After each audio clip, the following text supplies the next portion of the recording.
One small step for man, one giant leap for mankind.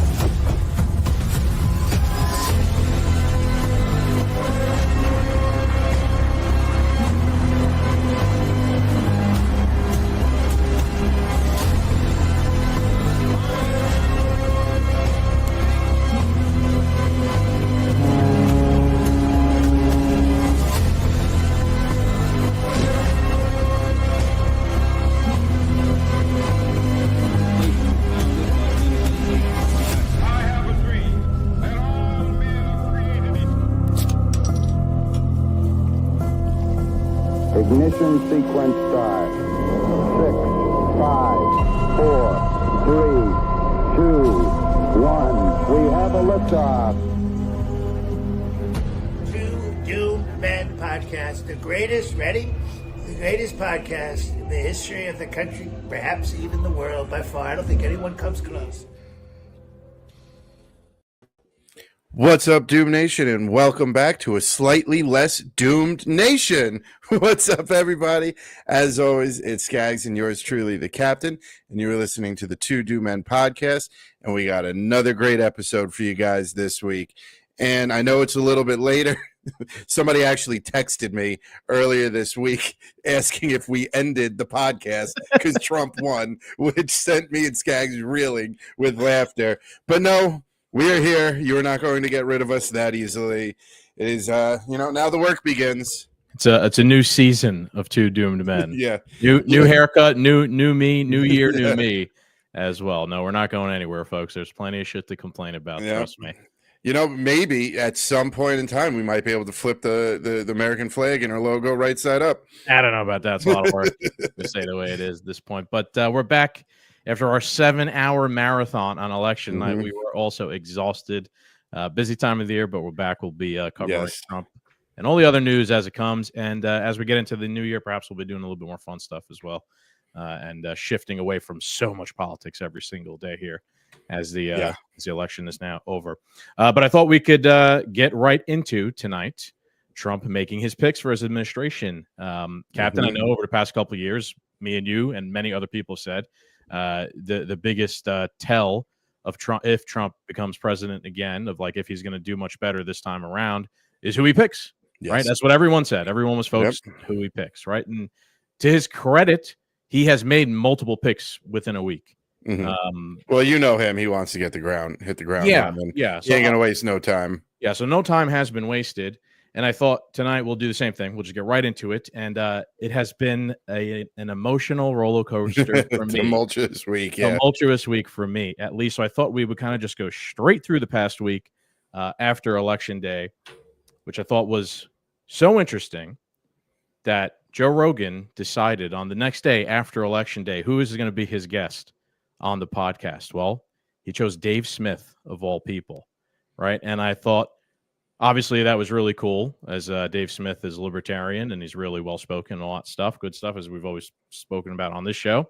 But in the wake of Chase Oliver's stunning defeat as a libertarian candidate, I think now it's pretty solidified that Dave Smith is the person who speaks for libertarianism at this point in time. And the fact that Joe Rogan, the larger show that exists, decided to have him on literally the day after the election to kind of do like the recap was pretty fucking awesome, I have to say.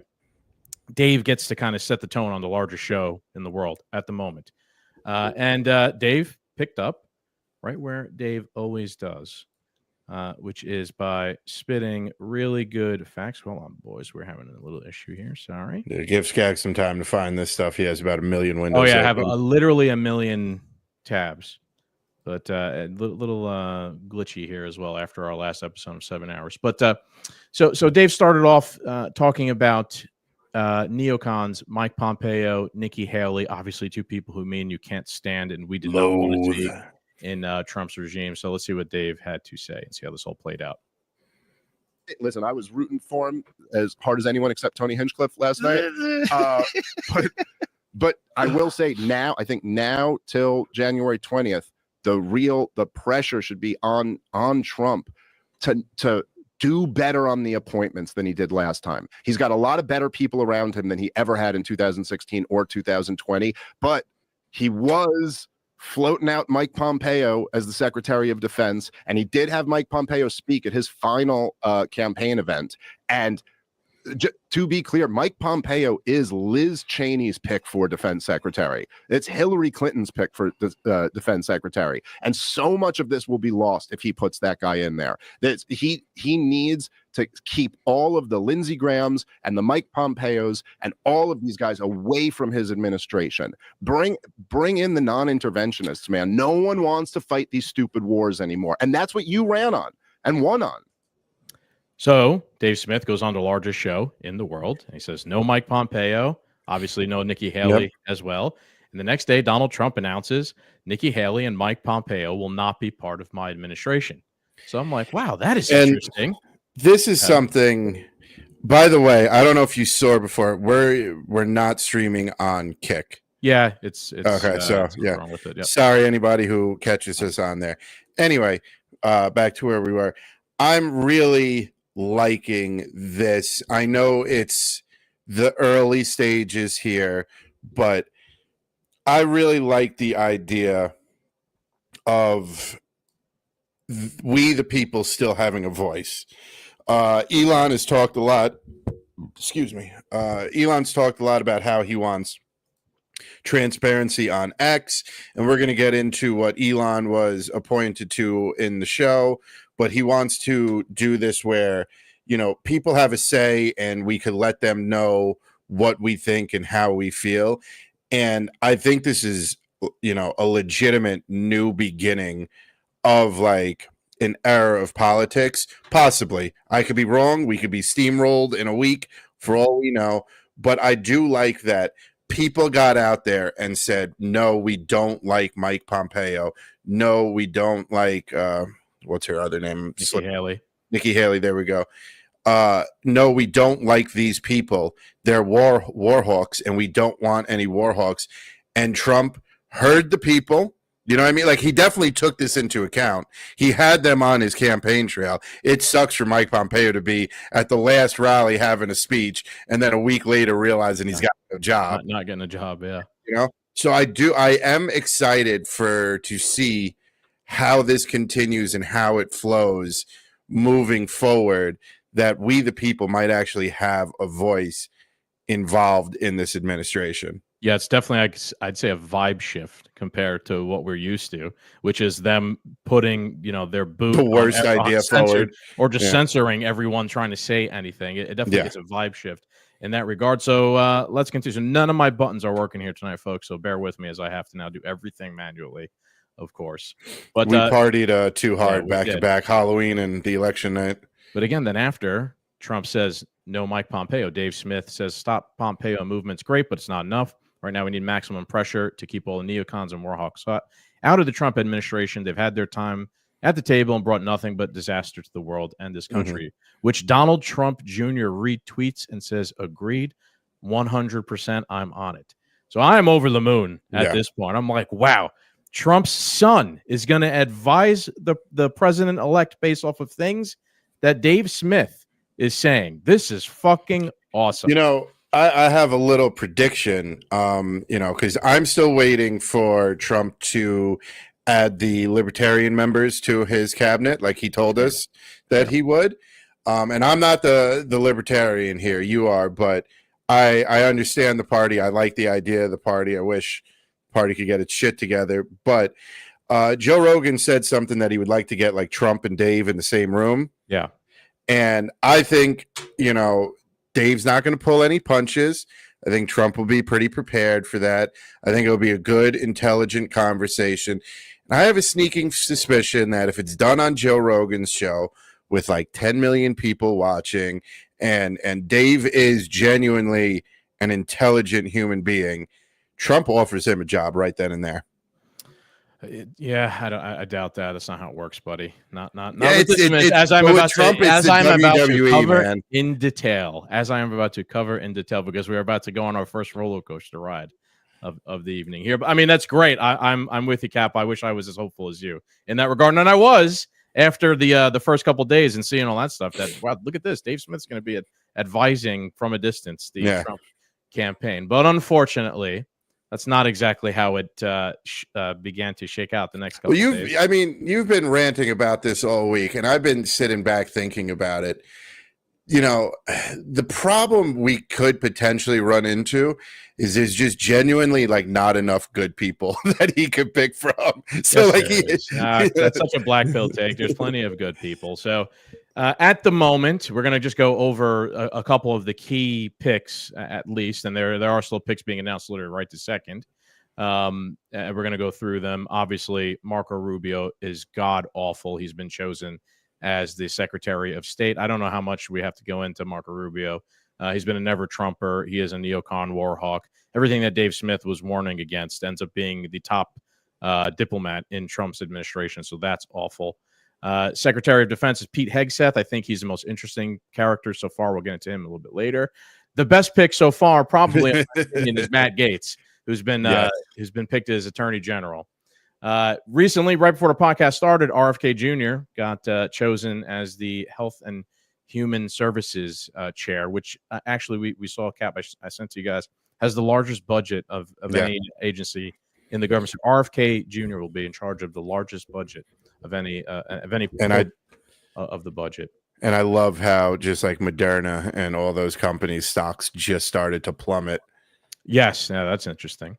Kristi Noem, the governor of North Dakota or South Dakota, I forget. She's going to be Department of Homeland Security. EPA chief is going to be Lee Zeldin, who ran in New York. You remember a few years ago, he did pretty well. Another awesome pick is Tulsi Gabbard. She's going to be Director of National Intelligence. Boy, what a turn of events. That's different from the director of the CIA, yeah? Yeah, it's different. Okay. That's different. But boy, what a turn of events for Tulsi Gabbard, who was basically put on a watch list by, national intelligence agencies. And now she's the director of national intelligence. I think that is a really good one. Elise Stefanik is going to be the UN ambassador. And the chief of the CIA at this moment is going to be John Ratcliffe. Those are like the main positions so far that have been named by Trump. But let's start off like kind of in the order that it went in, because the order that things went in was interesting in of itself. So Elise Stefanik, what was Elise Stefanik's first order of business the moment she became the ambassador to the United States? This morning, I met with my good friend, Israeli President Isaac Herzog. We discussed the need to continue the fight against anti-Semitism and President Donald Trump's record as the strongest American president in history when it comes to standing with Israel. It has never been more important to stand with our most precious ally and return to President Trump's America First peace through strength foreign policy. I hope so. If you look at Elise Stefanik's tweets, all she's tweeting about is Israel. I've been commenting. I'm like, are you the Israeli ambassador to the UN or the American ambassador? I gotta say, one of the more interesting things moving forward is going to be seeing how Trump deals with Israel and the war on Gaza and all that, because just like we're pretty sure, like, funding to Ukraine is going to stop. Peace talks between Putin and Zelensky are going to take place. Yeah, Trump did speak with Putin, actually, before I forget to mention that one. And he told him, please don't escalate any further. Which is funny, because like they're both ready to talk for peace, and the Democrats are like, we got to send more money for laundering. Yeah. So, to be honest with you, it's a pretty big test for Putin to not shoot his load, right? Because they're going to be escalating, and Trump has now asked him not to escalate. Yeah. Is he going to really trust Trump that much? Or does he defend his border? Yeah, right. Especially given how Trump's neocon, administration is shaking out so far on the foreign policy end of things. It's a big ask of Vladimir Putin to just be like, don't do anything. So it's a very good point to make. So my point, though, is there was a funny meme that we sent on election night where basically Israel got all the electoral votes and became president of America. I am very interested to see what happens in Israel, because if it's one criticism I have, I know Trump's not this big war hawk, but Israel is in such this odd power position, and I guess in the grand scheme of things, it's not really odd, it's just odd to me, what Trump's going to do, because I don't see Israel stopping the destruction of Gaza because Trump wants him to. I don't, Netanyahu has stated he doesn't want a two-state solution. So it's going to be interesting to see if, because, we're ready to hold Trump accountable. Is he just going to fund this war? Are we going to get rid of all the wars and then just back Israel because Israel apparently is a part of the America First agenda?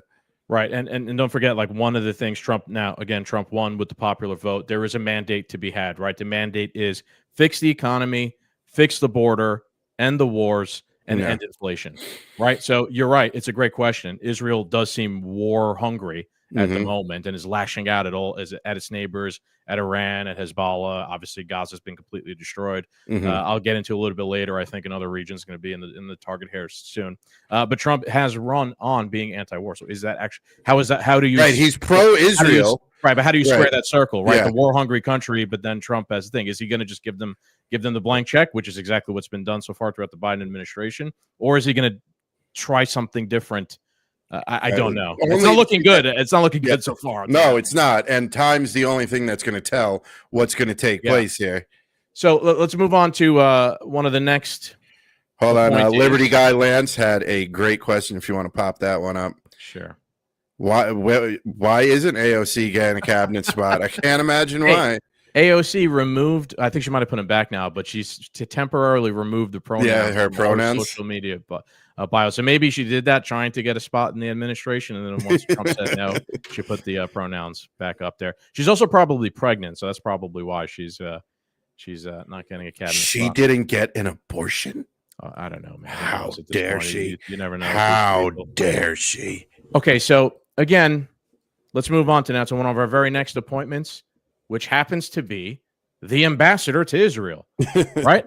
After the UN, the ambassador to the UN, one of the very next appointments is the ambassador to Israel. Now, I don't really give a fuck who the ambassador to Israel is. I'm expecting that person to be extremely pro-Israeli. It kind of makes sense, to be honest with you, and I don't care. But who is that? His name is Mike Huckabee.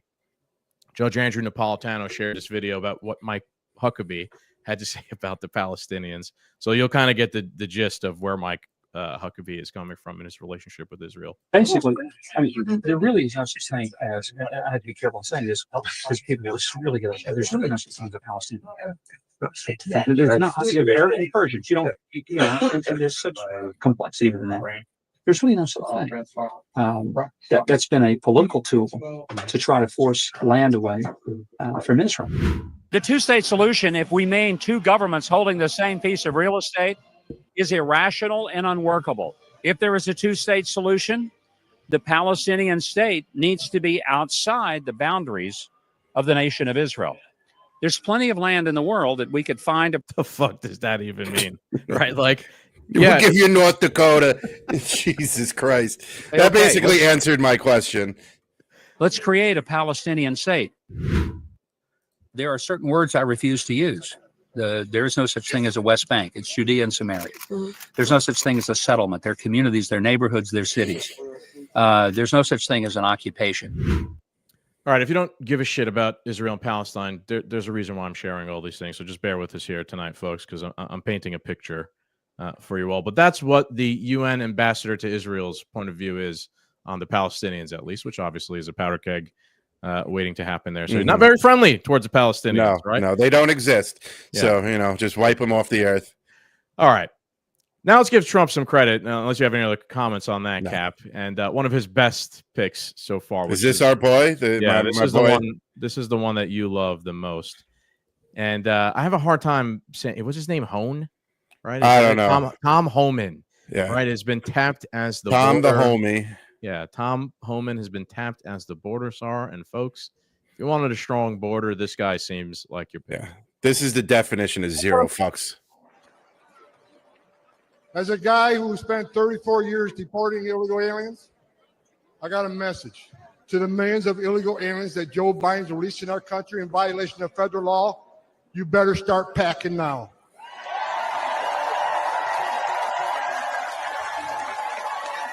You're damn right. Because you're going home. I got another message Another message to the criminal cartels in Mexico. You smuggle enough fentanyl across this country to kill 148,000 young Americans. You have killed more Americans than every terrorist organization in the world combined. And that's when President Trump gets back in office. He's going to designate you a terrorist organization, and he's going to wipe you off the face of the earth. You're done. You're done.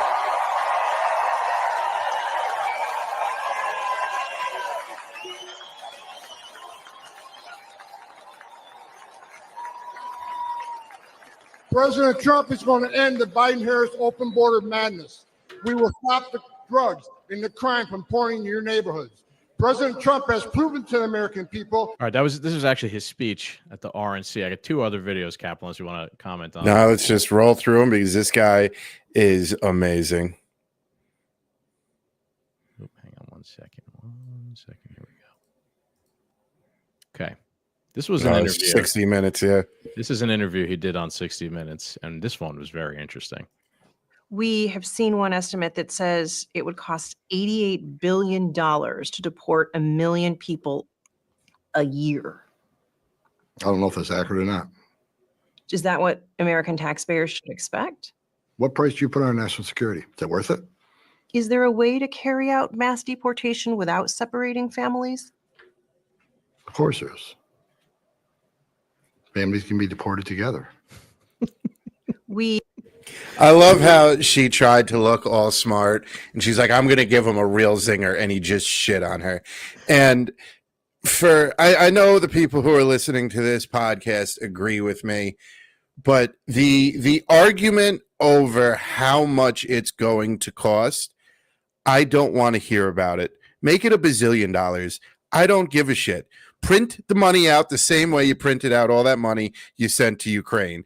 Nobody on the left gave a flying F how much we gave to Ukraine and how much we're still planning to give to Ukraine. And now all of a sudden, you're going to worry about the budget. Shut your mouth, sit down, and hope you don't get a knock on the door to get your ass kicked out of the country yourself. Yeah, $88 billion seems like an insanely large over-evaluation. Yeah. It sounds like they're getting ready to hyping rob, it up. No, it sounds like they're getting ready to like rob off of that because that's what they do for everything. But I would love to see a financial evaluation of what the cost of keeping all these illegal people in the country is, in terms of like putting them up in housing and keeping them on whatever programs that they're on. Like, what cost does that cost the taxpayer? And if it's a net positive to just kick them out. Right. So I was listening to Professor Giordano, and I think he had somebody on from the Young Republicans of New York in one of his more recent episodes, like his very last episode or something. And they say it's probably not going to cost that much because a percentage of illegals are going to self-deport just out of fear of Trump. So whatever, but it's true. It's funny, but it's going to happen. And then there's going to be sanctions and laws put on American people who are helping illegals. If you are housing them, we're going to fine you or arrest you. If you're employing them, we're going to hurt your business. Where it's going to become, and then the cash flow of the EBT cards and the cell phones and the food stamps, day one, are all going to get cut off. That tap right there is going to cause people to leave. You're not going to be able to get hired anywhere because your business is going to be at risk. That's going to cause people to leave. You're not going to be able to find housing because they'll go after the landlords for housing you. That'll cause people to leave. So like they were estimating already 33 some odd % of illegals are just going to self-deport because fear and just the party's over. They're not getting anything else free anymore. Might as well just get out of town. Yeah. This will be one of the most interesting things to keep an eye on as Trump's administration and his time in office shakes out. I don't think, and I don't think it's going to happen, but tanks rolling and the military getting involved are really going to be the last thing. No. I think sheriffs and local police are going to be a major part. They know where these people are for the most part, and then also, if we just start changing some of, the blue cities aren't going to do it, but the rest of the country will. We start changing some of these these programs where we protect criminals, and people start really spending time in jail and not bring back cash bail. You know what I mean? Like not being able to afford to make bail or anything like that. It's just going to be another deterrent to get people out of the country. Yeah, I mean, I look at one of the most realistic ways to get people that came here illegally out of the country is that, like, if they broke the law, you just enforce the law. And what do you do when you enforce the law? You deport them, right? Yeah. So, like, even if it's something in terms of, like, let's say you get pulled over for speeding, and then the cop checks you and go, "Oh, you're not here legally. You're not just for speeding, but you've you've violated United States federal law." They put you in the system and you get deported. Like they used to do back in the day when the fucking mafiosa guys used to get pinched for doing whatever illegal shit they used to do. They get sent back to Italy, right? That's what they did back in the day. Just do that, right? And it'll solve itself. And at least you actually are, in a sense, prioritizing people who are criminals, right? At the same time, right? Like which we should be prioritizing. Getting rid of the actual criminal element of people who are here illegal. I mean, in technically they are all criminals. Right, because they all broke the law. But I'm talking about like active criminals, like violent criminals, gang criminals. Things like that. Will be targeted first if you just enforce the law through the police. And then I had another good laugh. Tom didn't say it. I got one more video of his too, but somebody was like, "Well, what if they have a baby and that's an American citizen?" And somebody was like, "Yeah, well, they could come back when they're 18." I'm gonna comment on Tom himself. I think one of the most interesting things about Trump's largest deportation thing in the history of whatever he says, right? I'm all for it, but I've said from the beginning, like once the videos of like people getting put onto buses come out, let's see how long it lasts, right? And I'm interested to see how that plays out because you're going to get the comparisons to Auschwitz and all those things, right? Are you hiding illegals in the floorboards? If you are going to actually do this, you got to have a cold-hearted son of a bitch at the head of this operation, right? And Tom Homan, it does seem there's not going to be a lot of good publicity on this. And I got to be honest with you, he doesn't seem the type to give a shit. Yeah. So there was this video as well, which I can't help but play. This one literally made me burst out loud laughing when he was in a couple of Senate hearings, I think a couple of years ago, or just congressional hearings a couple of years ago. First of all, your comments are disgusting. I've served my country. I've served my country for 34 years. I find your comments disgusting out of control. As well. I've served my country for 34 years. And yes, I held a 5-year-old boy in my arms and back that tractor trailer. I knelt down beside him and said a prayer for him because I knew what his last 30 minutes of his life was like. And I had a 5-year-old son at the time. What I've been trying to do my 34 years serving my nation is to save lives. So for you to sit there and insult my integrity and my love for my country and for children, that's why this whole thing needs to be fixed. And you're the member. We agree on that. Fix it. We agree on that, but I disagree. But I also disagree with your characterization of immigrants as prone to criminality. Gentlemen, time is. You want to know why there's 50,000 people in detention? You want to know why we have 1 million illegal entries in the United States? You want to know why we have these issues? Because you have failed to secure the border. You have failed to work with this president to close the 3 loopholes we've asked for 2 years to close. So if you want to know why this issue exists, you need to look in the mirror. You have failed American people for not securing the border and closing loopholes. Mr. Homan, please respect the chair and the authority of the chair. The time of the gentleman has expired. I've asked you politely to let me go beyond my time, and you let other people go beyond their time, but not to Tom Homan. He don't get me go beyond his time. Mr. Homan, we have approved an agreement between the Republicans and the Democrats with the ranking member. We increased the time of one member of Congress who was interrupted by a protest. That is done with the approval of the ranking member. Please respect the chair's authority. I respect the chair's authority, but the chair, Mr. Homan, you work for me. I'm a taxpayer. Suck it, bitch. Boy, that one, I really love that one. I love like kind of just what you could tell is his instinctual outlook on government. No, you work for me. Yes. Right. At the end of the day, like when do you ever when does a politician in Congress ever get that thrown at them, right? That needs to happen way more. You can sit around here with your rules about minutes and your gavel and respect this and respect that. Get the fuck out of here. You guys are supposed to, by definition, work for us. Yep. Literally. We are supposed to be like the president's boss. We're supposed to be Premier Jayapal's boss. Right? So, like I like that he kind of looks at the world through that lens of a very much so like normal person should, to be honest with you. Makes him a very, very interesting pick. Yeah. Without a doubt. Anything else on him, Cap? I love him, and I can't wait to see what he does. Okay, so I thought I could go on next because we did now 2 bad ones. Right, then we did a good one. Now, unfortunately, we have to go to another bad one. And this is the CIA director, John Ratcliffe. This is a very important position, obviously, right? Yes. Like the CIA Yes. is at one of the nexus positions of evil in the world, right? Without a doubt. And obviously, the director of the CIA is going to be extremely important. So Free Prince here tweets, he was tweeting kind of like, I think it's going to be a good pick, this other guy. And he's like, never mind. Trump's actual pick for CIA director, John Ratcliffe, is as entrenched in the surveillance state as they come. Over the past year, Ratcliffe joined forces with Mike Pompeo to push for the renewal of FISA warrantless surveillance, a tool that allows the government to spy on American citizens without due process. Ratcliffe's classified briefings reportedly played a key role in convincing Mike Johnson to reverse his prior opposition and throw his support behind FISA. Ratcliffe's roots in the surveillance swamp run deep. Appointed by George W. Bush as chief of anti-terrorism and national security for the Eastern District of Texas, he cut his teeth during the Bush administration's post-9/11 assault on privacy rights. Later, he founded a strategic advisory firm with John Ashcroft, Bush's first attorney general and an architect of the Patriot Act, a law that opened the door to unprecedented government spying on its own citizens.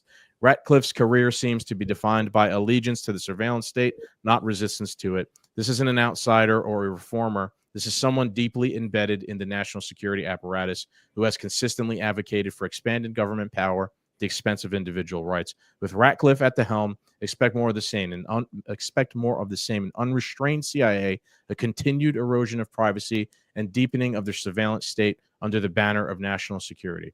I got my fingers crossed that he releases what Trump has promised to declassify, but I wouldn't bet on it.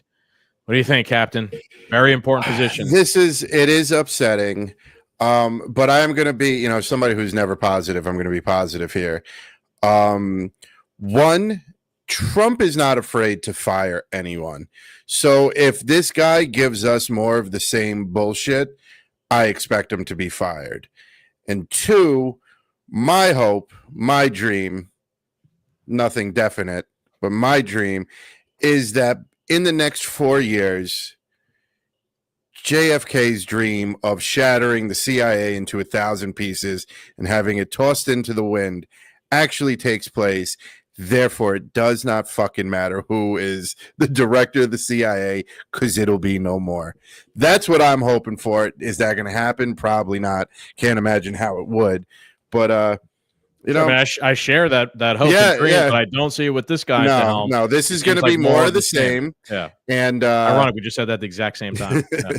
But Trump will fire people, and if Trump wants something declassified, and Ratcliffe is who stands in his way, job's on the line, pal.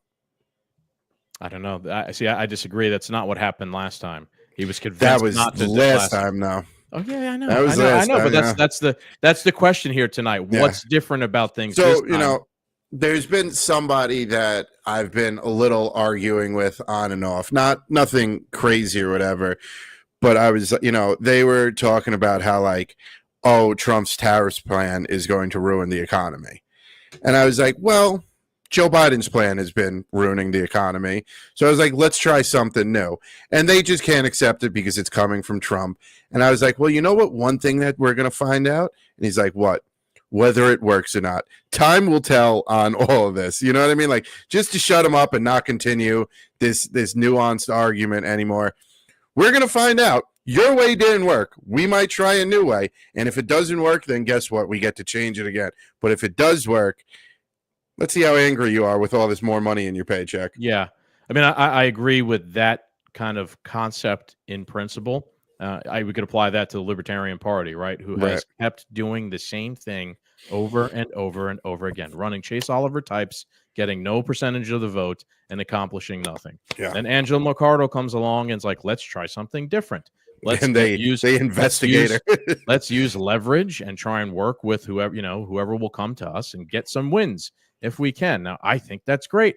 why don't the people in the Libertarian Party who've been doing the same thing over and over again, why don't you just let her try to do this for a couple of years and let's see if it works. Yeah. And if it doesn't work at all and it ends up being worse than what you guys are doing, you guys could go back to keep failing every single year. It's not like that's what we're doing anyway. Yeah. All right. So I agree with that in principle, but I will say that in this scenario, it just seems like more. It doesn't seem like this is a hard one. It doesn't seem like you're trying anything different. It seems like you're just doing the same thing you've always been doing. Let's just put it this way: South American governments should still be on the watch out for coups. Watch you guys watch your back. Down there. I mean, we don't agree with it, but watch your back down there.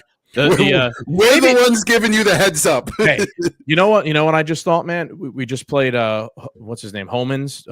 He was talking tough about going after the cartels. Now, I don't necessarily agree with starting another war necessarily against the cartels, right? But if you are going to go do a move like that, you're probably going to want one of your CIA guys who've done shit like that in South America before, right? And perhaps now this is being targeted at a little bit better of a target instead of some random political group of powerless communists in, like in the Colombian, wherever, right? That destabilizes the area. So maybe that has something to do with it. I don't know. I'm trying to think of like what the MAGA cope would be on some of these picks. I don't know. Maybe we need Garrett or James or somebody like that. Sometimes, look, not everything's going to be perfect. Some of them you're not going to be able to cope with. Just, get out there on Twitter, get out there on Truth, and yell at Trump. Yell at him. I started this episode. I feel this is going to be we the people's biggest opportunity to have a genuine voice in our politics. And by God, make it be heard. Do not take your foot off the pedal. Vibe shift, definitely. All right, now we're going to move on to, in my opinion, who is our most interesting pick so far. This guy's pretty badass. By saying this guy looks like he was chiseled out of fucking stone. Yeah. And this is Pete Hegseth, who's going to be the Secretary of Defense. And I mean, look at this guy. I mean, he's been crushing skulls since '99. He looks like an American patriot, right? Yeah. Through and through. He really does. Now, dude, did you see the picture of him? It's going to sound very gay, but shirtless. And he's got the big tattoo on his chest. I saw it, yes. Yeah. Somebody was like, "You're going to tell me that's not a swastika?" It's a cross. Yeah. It's actually like a Christian. It's an Israeli or something. No, it's not Israeli. It's like a Christian Kingdom of Jerusalem. Oh, sorry. Yes, a Knights Jerusalem Templar cross. He's like a Knights Templar type. Yes, it was a Jerusalem cross or whatever. I was like, that not even close to a swastika. Yeah. So real quick, from what I remember, Hegseth is an Army veteran. He served in Iraq and Afghanistan. He's got 2 Bronze Stars. He worked for Fox News the last couple of years. I'm gonna do a little bit about him here in a minute. I don't know much about him. I know you didn't either, Cap. Nope, didn't even know he existed. I listened to him. He was recently about a week ago on Sean Ryan's podcast. I listened to about like an hour of that. He seems to really be ingrained in military culture. He seems to very much so care about like the VA and reforming the VA and how like it's not really done well for. It's been atrocious for as long as I've been alive. He's very much so ingrained in the military world. Now, that being all said, he is also a die-hard religious zealot. I'm going to be honest with you, right? And he is like a Christian Zionist. He has done a couple things recently where he went to Israel and whatnot. He also wrote a book in 2020. So I have here from Michael Tracy, a moving excerpt from Pete Hegseth's American Crusade, Our Fight to Stay Free. So this is Hegseth saying, simply put, if you don't understand why Israel matters and why it is so central to the story of Western civilization, with America being its greatest manifestation, then you don't live in history. America's story. Wait. Israel manifested America? Yeah, that's literally Hegseth's words here. But Israel was created like 40 years ago. Then you don't live in history. America's story is inextricably linked to Judeo-Christian history and the modern state of Israel. You can love America without loving Israel, but that tells me your knowledge of the Bible and Western civilization is woefully incomplete. If you're going to crusade, you need to know the totality of your mission. This brief section is not intended to provide a full defense of Israel, but as an aspiring American crusader, consider it homework. A great place to start, once again, is PragerU, blah, blah, blah, blah, blah. If you love America, you should love Israel. We share history, we share faith, we share freedom. We love free people, free expression, and free markets. Okay, I'm going to pause right there real quick. Half of the population in Israel is literally living without any rights whatsoever, and they are under military occupation since 1970 something, right? That is the Palestinians, the same people before who Mike Huckabee said he doesn't even consider them a real people, or whatever it is, right? So like, let's just start with that right there. So that's a bit of a contradiction right there. Israel is surrounded on all sides by countries that either used to seek or still seek to wipe the nation off the map. Not even true. They have peace agreements with most of these countries that are around them. The battle wages on Israeli soil as well. With each trip I take to Israel, Fox Nation, and on my personal time, I discover a new way in which Islamists and their leftist enablers seek to deny Jewish history and heritage. Leftists and their Islamists and their leftist enablers. Like Islamists would throw leftists off the roof if they ever got them. Today, Islamists in Jerusalem are tempted to claim that the Holy Temple, built by King Solomon and rebuilt by Herod, never existed. Apparently, they want us all to believe that Jews from Abraham to Jesus never sacrificed, built, or worshipped on the particular piece of real estate. Temple denial is yet another tool by which they seek to erase the Jews and the Jewish state. If that isn't delusional enough, on a recent trip to Bethlehem, the birthplace of Jesus, I discovered that the Palestinians now claim that Jesus was not in fact Jewish, but instead a Palestinian. Try that one on for size, or watch my 2 Fox Nation documentaries on the subject: Battle in the Holy City and Battle in Bethlehem. I think most people don't even realize that Bethlehem is in the West Bank, the place that Jesus was born, and the Palestinians have maintained Jesus' birth site and all that stuff when they didn't have to. Right. I mean, for as bad as evil villains as they're all painted as, they could have blown the shit up and desecrated it. Yeah. But they haven't. Right. So I think that's actually worth noting. But that's kind of where Hegseth is coming from ideologically. I posted a video as well on our social media of him talking about it. He's very much so like a third temple Christian, which like he's ready for like the third temple to be rebuilt. And the end of the world. End of the world. Okay. Like, this is what concerns me when you start putting people like that in, positions of power, especially around people who control the military. It's like, are they going to believe whatever you believe? I don't really give a shit what you believe religiously, right? But I don't believe in you enacting policy or like using the government to your religious belief structure. You know what I mean? Like, and that is in a sense what a lot of these Christian Zionists, these evangelicals are doing with Israel. Like the reason why they want us to support Israel so bad, give them all the weapons, give them all the money, everything they need, is because in the Bible, it says that Israel has to be around for the end times to occur. So they see it as like they're sort of helping to fulfill the prophecy of Jesus coming back of the end of the world. The dead. Now, I don't know. I don't think that that's possible. I don't think any human man on earth can do to like fulfill the prophecy of God.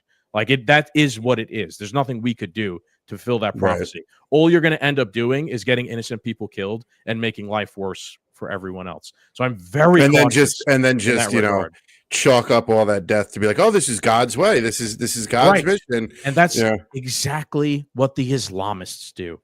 Literally. Right? That's exactly what they do. Yet here he is throwing stones at them. Are they great? No, they're not. Obviously, right? We're not friends of Islamists, right? But I can't stand this, like, they're still humans, the Islamists, right? And this whole like way of thinking, we've covered this so many times, Kat, me and you lately. We haven't really covered much like the third temple, end of times things. But now it's coming into play here. Now we're gonna have to like keep an eye on the shit, because you have like actually like religious zealots now are getting into position where they're controlling the military. Literally, top dog in the military, secretary. Out of the pan and into the fire. We just defeat the deep vibe state, shift, baby. Vibe shift. Deep state and all this DC corruption. And now we got to start worrying about the coming of Jesus and the end of the world. All right. It's not all bad, though, for Pete Hegseth. Like I said, he's the most interesting person I've seen so far. I was listening to his interview on Sean Ryan, and I was shocked. Because at one point he goes, I've been a recovering neocon for 6 years now. Like the foolishness with which we ricocheted around the world, intervening, think it was in our best interest when we really were overturned the table and created something worse in almost every single scenario. He did talk a lot about on this podcast about how he now, in retrospect, thinks the Iraq and Afghanistan wars were a mistake, when he very much so, supported them.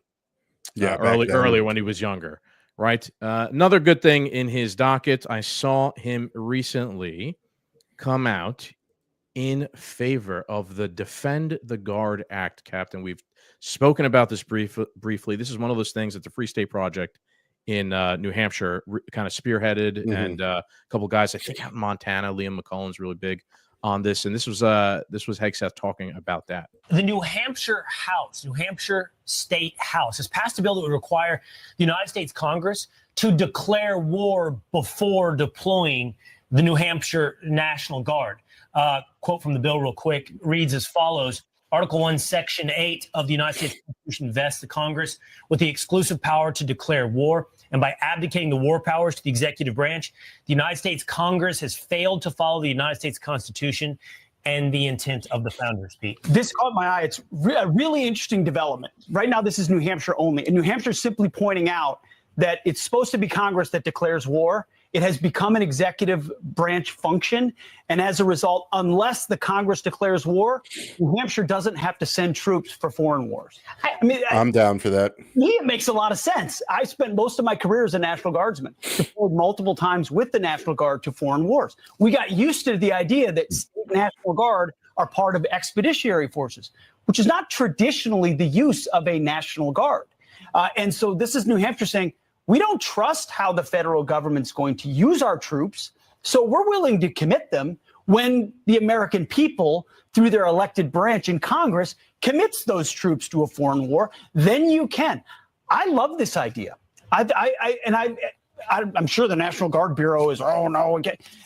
I love states exerting their influence through a system of federalism, and the idea of protecting the prerogative of why are we sending some young guy from New Hampshire to the eastern province of Afghanistan when you have a northern border problem or floods that happen in New Hampshire and they're not there to be able to provide support for that. Yeah. It's an interesting development. It'll be interesting to see whether other legislatures do this.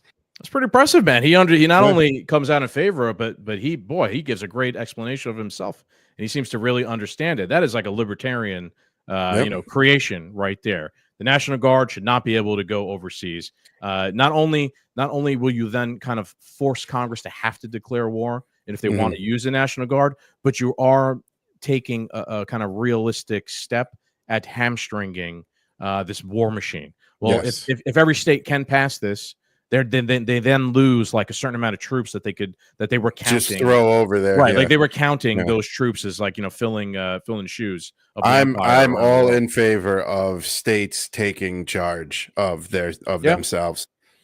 So it's a positive, right? Hegseth, he seems to be a bit of an enigma because I got one more video from Hegseth here, and this one is not so good. This one is from him a couple years ago. And he's talking about the war between Ukraine and Russia. You can have a lot of questions, but there's no doubt the Kremlin was aware and likely behind it that nothing happens in Moscow without ultimately the blessing of the government there, or at least the knowledge of it, as you acknowledged. And KT's entirely right. I mean, Russia's effectively a gas station with a flag. And when you cut off their energy capabilities, you cripple them. When you increase sanctions, as the Trump administration did, you make them more vulnerable. And when you supply actual weapons instead of blankets to their adversaries, you're able to block them. I mean, remember when Barack Obama in 2012 said to Mitt Romney, the 1980s called when they want their foreign policy back? The Democrats have exploited Russia when they think it's politically advantageous to them. Russia against Trump. But when they've been at the helm, they've allowed Vladimir Putin to expand his influence and expand what he wants to be is the restoration of the Soviet Union. That is ultimately his goal. He said it outright.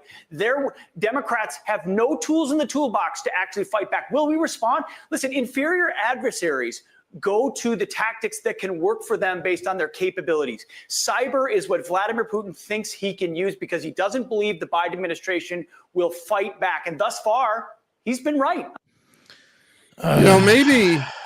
Maybe we're wrong. Maybe Putin does want to start the Soviet Union again. I don't know. Let's, like you're saying, new haircut, new you, new us. Just 2025. Yeah, Putin wants to start the Soviet Union again. It's for all the good things I heard Hegseth say, that's such a stupid government dumb propaganda line, which we have debunked 1,000 times over on the show. To hear him say it is a major black pill for me on him. That's why I'm like, maybe we're the ones that are wrong. Yeah. I don't know. sometimes it makes you question your own reality. Yeah. So that's Pete Hegseth. He is probably, in my opinion, like I said before, the most interesting character of the bunch so far. I think, Captain, he is the embodiment of what I said before the election. No matter what, you're going to get a Zionist, right? And you could get either a Zionist that'll give you some of what you want, or you could get a Zionist that'll give you none of what you want. Yeah. I think Pete Hegseth literally is that quote, a living embodiment of that quote. He is the Zionist that will probably give you some of the things that you want, right? It seems like he's going to be that way from what I've seen. Wants to de-wokify the military, make them concentrate on being lethal, et cetera, et cetera, et cetera. Yeah. All those things seems to be. He does want to, but rebrand the military and get the wokeness out. And I love the idea of investigating all these generals. And if you're part of the DEI woke policies, pack your fucking bags.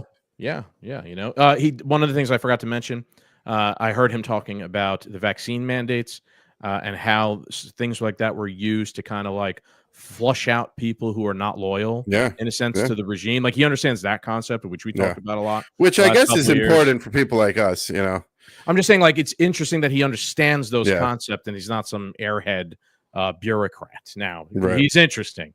I don't know, man. I think he's someone we got to keep our eyes on. The next time will tell. All right, so Cap, I think, one of the most fun ones so far is Doge, right? Yes, Doge. I knew it was going to be called Doge before it was called Doge. Did you? How'd you know that? Elon said something, and then I was just like, Department of Government Efficiency, Doge. It just made sense to me in my head. What a tongue-in-cheek way to go about this, especially with Elon. And that's his coin. Now it's his department. I just felt it coming. So Vivek Ramaswamy and Elon Musk are going to be heading up the Department of Governmental Efficiency, and I am excited. Yeah. The only thing that grinds my gears is that we have to expand the government by adding a new department to then make the government smaller. It remains to be seen if they're going to be an actual department or not, or if they're going to be kind of an advisory board, if they'll have any actual power. I will say it's a bit ironic that the Department of Governmental Efficiency requires 2 people in charge of it. Yes. Doesn't sound very efficient to me from the get-go. However, they're both super geniuses, so let's see what they do. Now, their goal, I think, is to slash $2 trillion worth of wasteful spending. That is amazing if they can accomplish that. That's the greatest thing that's ever been accomplished. Well, dude, a lot's going to go. I mean, I'm pretty sure you shared where our tax money's going, and they're like $200,000 to ask cab drivers in South America if climate change is making it harder to drive a cab. It probably won't be any big fundamental changes to spending, but it'll be like slashing of dumb shit, like that, which is great. At this point, that's fine. Slash away. Slash it. There is a Parks and Rec episode. Yep. Of Ron Swanson gets put on this committee, and he's the libertarian, even though Nick Offerman has broken everybody's fucking heart by being the pussy that he is. But I digress. And he literally shows up to this board meeting with a sign that just says slash it. Yeah, I know exactly what we're talking about. Yeah. Speaking of libertarian, Jeremy Kaufman says Doge is going to look into whether it's possible for one agent to just carry the log the whole way. You guys might remember this. Yep, from a couple of weeks ago, from Tweets of the Week, where the CBP guys took 15 guys to carry one log. So that'd be a good start. Maybe we could get just one, or a wheelbarrow, perhaps. I believe Elon said that a lot of this is going to be transparent and put up on X for people to chime in on to see if they think it's wasteful or not, which should be interesting to see, and just a whole new battlefield. But my genuine favorite thing that has taken place since this creation of Doge, or the appointing of Vivek and Elon, is all of legacy mainstream media talking about how this is going to be a complete and utter failure. These are the people that have been wrong about every poll, every policy, every hoax, every impeachment, the pandemic, they medication. They have been wrong about everything since 2015 a decade ago.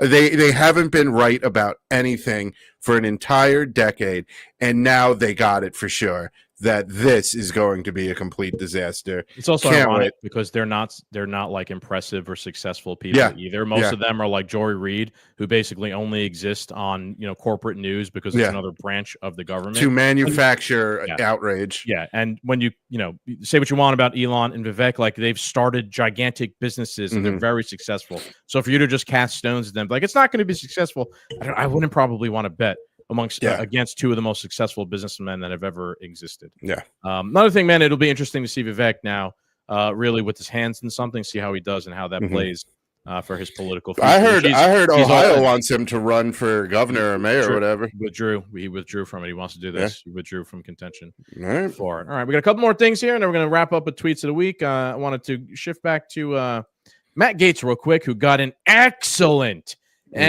excellent endorsement. And that endorsement came from none other than John Bolton, the neocon king, where John Bolton says Gaetz must be the worst nomination for a cabinet position in American history. This is something that falls well outside the proper scope of deference to a president nominating members of his senior team. Gaetz is not only totally incompetent for the job, he doesn't have character or the civic virtue the founding fathers wanted. The Republican Party should oppose this nomination. I couldn't think of a better fucking endorsement than John Bolton coming out so strongly against somebody than that for Matt Gaetz. John Bolton's one of the worst people of all time. It's the people who are guilty, the people who are corrupt, the people who are ignorant are the ones shaking in their boots about this appointment. And, I like to bring it to a statement that the great Andrew Tate said. Run away, panic. You're not going to make it through these 4 years. The racist jokes are coming. We're never going to respect women again. Do something because you are not going to make it. We are coming for you. That's what I want all the haters to think about when they see Matt Gaetz in that position. You are not going to make it. I hope so. I'll tell everybody what I told Captain before. I think the woke stuff is dead and buried. We might never have to talk about it ever again. Thank God. It was so dumb. Equity is out the window. Yeah. Now we kind of are moving to the point where I've said previously, like there'll be a new day where like people are at the table where we could actually have a substantive conversation about things that actually matter instead of like what's a man and what's a woman. We're on the way to that, definitely. Okay, so let's wrap it up here in a moment. Obviously, I don't have time. Me and Cap don't have time to talk about every single appointment, right? Obviously, we think that, I don't know. I think that RFK, Tulsi, those are all great picks. The border guy is great. Picks, who else? Gaetz, obviously. I have a question for you. So we got Gaetz in, we got Elon, Vivek, we got RFK in there. What about like Hulk Hogan and Kid Rock? Department of Fun and getting fucked up. Yeah. Dude, so hear me out for this. I know he doesn't want the position. I know he doesn't want it. Want it. We were joking about Alex Jones being Speaker of the House, which, you know what, I'm actually opposed to that because it would be so crazy. No information would actually get out there. Yeah. I think Trump's hot lawyer would do a good job. Alina Habba. Yeah. Theo Vaughn would be hilarious. He's not going to do that. Come on. But Tucker Carlson. No, he's not going to do that either. I know. No. That's why I said he doesn't want that job, but I think he should have it. No, I think Tucker's way more valuable where he's at right now, doing his show. That's true. Reaching a lot of people. I'd rather just leave him there. So, again, I don't want to just completely shit on all of Trump's. It was kind of a little bit heavy on shitting on him, but I want to make sure you guys all saw what I thought was a negative so far. And the way I view it so far, at least my observation has been not just mine, but other people's observation I've seen, is there is a very clear split in terms of foreign policy and domestic policy. If it's a foreign policy position, it's a very pro-Zionist, pro-Israel first person. If it's a domestic policy position, it's very much so like an American patriot style person. Not a perfect libertarian, but somebody who I like, who's really good on certain things. So it seems like that's not by accident, at least in my opinion. Something's at play. Something occurred. Even the fact, Captain, and the way and what was announced in the order that was announced It's like not only are the foreign policy positions pro-Israel, but they made sure to first announce them first. Announce the Israel-related ones, and the one that's not even Israel-related seems to be the Israeli ambassador to the UN as well, right? So there's an Israel bent, a huge Israel bent here in the administration. Now, why might that be? And let's cap off the episode here with something I've spoken about previously, something I've seen previously, I have my eye on, and that is Miriam Adelson gave $100 million to the Trump campaign. Who is Miriam Adelson? She is a Zionist mega donor. This is an article from the Times of Israel, October 17th. It says, Miriam Adelson has delivered on a pledge she reportedly made to the start of the general election season, donating $100 million to a campaign committee supporting the candidacy of Donald Trump. $100 million. That's a lot of money. Big money. Big money. Remember, Trump only raised like 500 and something million dollars, where Harris raised over $1 billion. And she still is in debt. The money was distributed to Adelson Super PAC, Preserve America, blah, blah, blah, blah, blah. A major funder of pro-Israel politics and prolific donor to Jewish causes, Adelson, 79, is carrying on a legacy she built with her late husband, casino magnate Sheldon Adelson. Worth noting that Donald Trump, when he first ran for president, criticized Marco Rubio for being a complete pawn of Sheldon Adelson's. Yeah, and Marco Rubio is literally Trump's Secretary of State, as Sheldon Adelson's wife gave him $100 million. Yeah. The Adelson family has long been one of the largest sources of campaign money for Republican candidates and backed Trump during each of the last 3 general elections. Now the widow is wielding an estimated net worth of $35 billion on her own. Though seen as more deliberate in her decision-making, she has not meaningfully departed from her late husband's politics. Her contribution was the largest in an array of big money disclosures on Tuesday, eclipsing $75 million by Elon Musk, blah, blah, blah, blah, blah. If Trump wins, Adelson could once again be instrumental in shaping American policy on the Israeli-Palestinian conflict. Miriam Adelson and her husband were influential in Trump's monumental direction to move the U.S. Embassy in Israel from Tel Aviv to the country's capital city of Jerusalem in 2017. Her praise for the former president includes suggesting in 2019 that a book of Trump be added to the Bible. The following year, he awarded Adelson the Presidential Medal of Freedom, the nation's highest civilian honor. Adelson's ties to Israel. Yeah. Hold on. Let me finish. This is a great article, by the way. I just want to point out here, we're on a quick break. The media in Israel does a tremendously better job at covering Israel in a more unbiased fashion than the American media does. It's stunning. Like if you want to see anything unbiasedly, just go read the 2 major newspapers, the Times of Israel, Haaretz. Haaretz, actually, side note, Haaretz recently lost like their government welfare status. Like everything in Israel is funded by the government to one extent or another. I'm not sure exactly what happened, but Haaretz kind of like lost their link to the government, and now Haaretz is basically saying like what we're doing in Gaza is genocide. That's now what after they lost like the money. They changed their tune. Yeah, they've been good, but now they're literally like, no, it's actually a genocide now, which is interesting. But anyway, Adelson's ties to Israel's run deep. She was born in Tel Aviv during the British Mandate and speaks fluent Hebrew. She also served as an officer in the Israeli military. Though her business empire is based in the United States, she reportedly spends much of her time nowadays in Israel, where she is known as the owner of the country's largest paper, Israel Hayom. Her writing in the newspaper since the attacks on October 7th makes clear that she's been swept up in the political and social fervor gripping the country as it mourns the dead and seeks retribution. She said to those who don't support Israel in his campaign against Hamas are dead to us. Addison's spokesperson earlier this year denied a report that she conditioned support for Trump on his public endorsement of Israeli annexation of the West Bank. But a top confidant, Rabbi Shmuley Boteach, told the New York Times she's against the establishment of a Palestinian state. That position, along with many others, puts her at odds with liberal-leaning Joe Street, blah, blah, blah, blah, blah. Okay. So that is the end here, folks. So ultra wealthy Zionist donor gives Trump $100 million. Look, you MAGA folks, I know you love Don. There is influence that comes with getting $100 million. Why do you think that Elon Musk is so important in the administration as well? It's because he gave him $75 million or more, whatever it is, right? So why are there so many pro-Israel first people in the administration? It's because he had to do it, right? It seems like he had to do it. If he didn't, that was one of the stipulations of Miriam Adelson getting him the $100 million. Yeah, this was the deal he made. Wouldn't be able to win the election if he didn't have that much influx of cash into his campaign, so he had to make that deal. right? He is a deal maker after all. Now, what's the most interesting is the West Bank. I played a couple clips before about people Trump's put in the administration. They don't consider Palestinians humans. They don't consider them people, whatever it is that they said. They don't consider to even call it the West Bank. I've said that many times on the show. They call it Judea and Samaria. Netanyahu's called it Judea and Samaria. Boy, everything is lined up for Israel to wipe them off the face of the map. Go into the West Bank, and they in effect control it as it is, but to now just plant their flag and be like, it's over. Palestine doesn't exist. This is Israeli territory. Everybody else get fucked.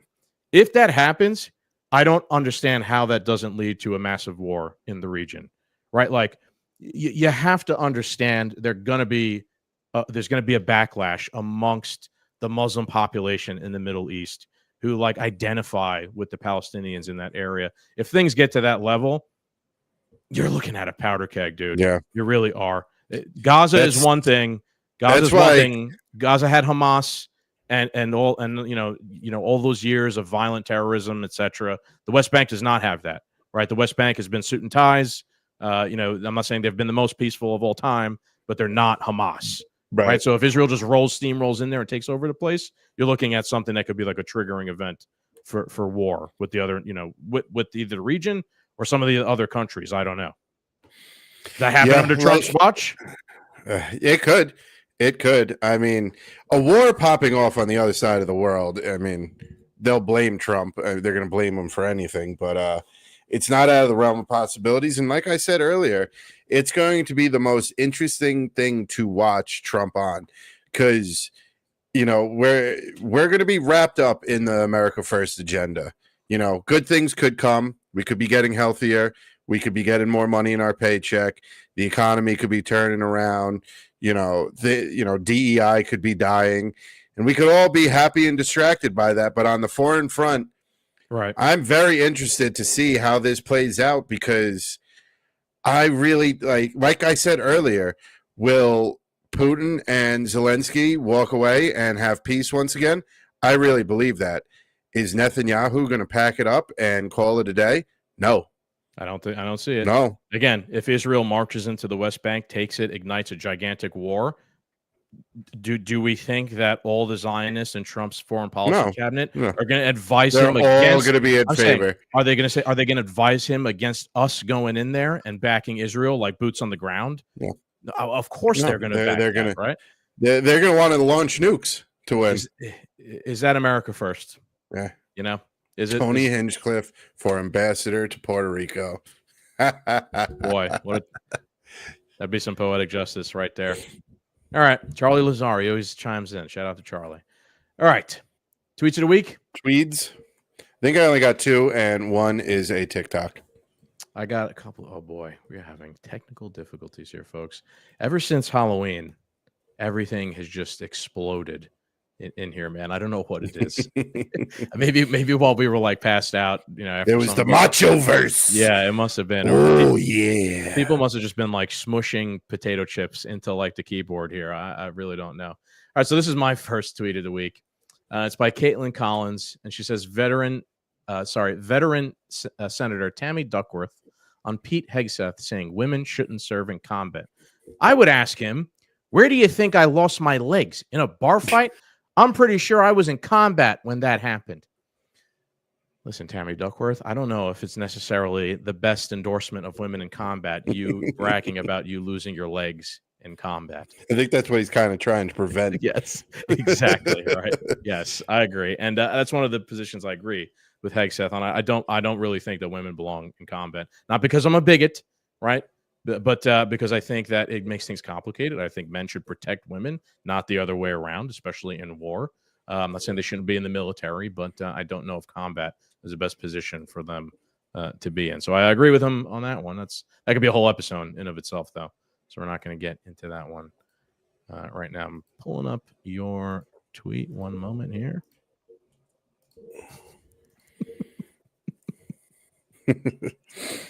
So this is from BIPOC doing racism.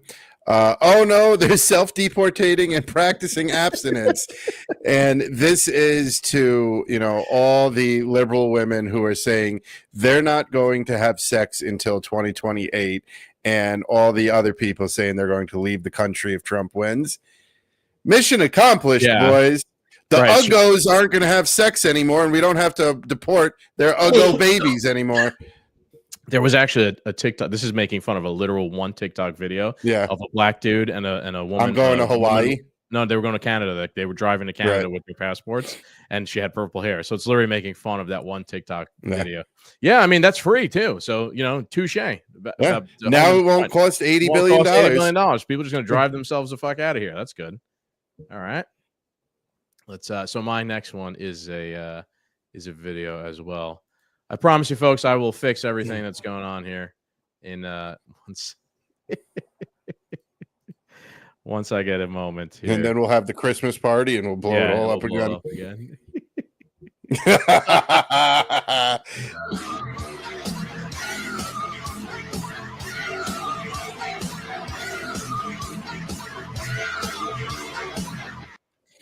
That woman having the meltdown is one of my absolute favorites. I saw one where every time she opened her mouth, the smoke detector beep came out of it. Yeah. Which is a pretty racist joke, but I don't understand that joke. Can you explain that joke to me? I don't understand that joke. What is that? It means that black people from the hood are too broke to buy new batteries to fix. So if you live if you're broke from a broke household and nobody has money, you don't have the money to buy batteries to change it. So you just let it beep all the time. I've seen so many people make that joke on Twitter, and I never understand it, and no one ever explains it. So I'm just like, I just keep it moving. I don't know what it is. But that was by We the People Radio, by the way. Shout out to James. That was mad funny. But the funniest one of that black chick screaming, it was a picture from 2016 of the pussy hat wearing lady screaming at the sky crying. And it said Disney Original 2016. And then it said 2024 Disney Remake. It's the black chick screaming. I saw that one. All right, I'm gonna do back to back on mine because I got two more than you. Tom Woods, the great Tom Woods, says a friend puts it this way: one can now see where the lines were drawn. Adelson got her foreign policy picks. Trump got control of domestic, and McConnell has been planning a revolt in the Senate for the past year. Yeah, that's basically exactly how it's played out so far. Trump hasn't got his Republican leader in Congress that he wanted. Now he's the Republicans have the majority, but it didn't turn out the way he wanted as well. So for every punch thrown, the deep state punch back. It's going to be back and forth. They're not going to roll over. They're not going to roll over. Yeah, and then where does Israel fit into the deep state as well with this whole thing is an interesting question to ponder in weeks to come. I think, Captain. Here is your next tweet of the week. What is this going to be? Tony Hinchcliffe. Currently under attack. On the news, I don't know if you guys know this, but on my speech on free speech, I referenced Puerto Rico, which currently has a landfill problem in which all of their landfills are filled to the brim. I guess I'm the only person that knew about this, unfortunately. And with that said, I just want to say that I love Puerto Ricans. They're very smart people. They're smart. They're street smart. And they're smart enough to know when they're being used as political fodder. And right now, that is happening. And I apologize to absolutely nobody. Not to the Puerto Ricans, not to the whites, not to the blacks, not to the Palestinians, not to the Jews, and not to my own mother, who I made fun of during the set. Nobody clicked that. No headlines about me making fun of my own mother. Perhaps that venue at that time wasn't the best fucking place to do this set at. But in any matter, to the mainstream media, and to everybody trying to slander me online. That's what I do. I go hard, and that's never going to change. Good for him. That is exactly why I shared that. We're talking about it's a new vibe. It's a new day. We are back. No apologies. Go fuck yourself. I said what I said. Yeah. I didn't stutter. That is awesome. All right. My last tweet of the week is by Thomas Massey, where he says, "Hang in there, Ross. President Trump himself told me that he would. It's one of the reasons I endorse him." We're talking about Ross Ulbricht, who Donald Trump promised he would pardon at the Libertarian National Convention. Thomas Massey saying that Trump has assured him he is going to pardon him and get him out of jail finally. So it seems like Trump will be keeping that promise he made to the Libertarians at the convention. I'm interested to see what he does for the Libertarian Party and how it could help change or grow, and who he puts into his cabinet. I hope it's more than one person. Yeah, we'll see. I hope Massey gets in there.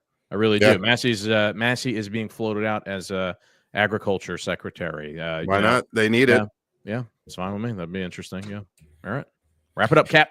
All right, Doom Nation. It's been another great episode. I hope you guys have been enjoying all the winning since the election. I hope you've been enjoying all the crying and the meltdowns, because I know we have.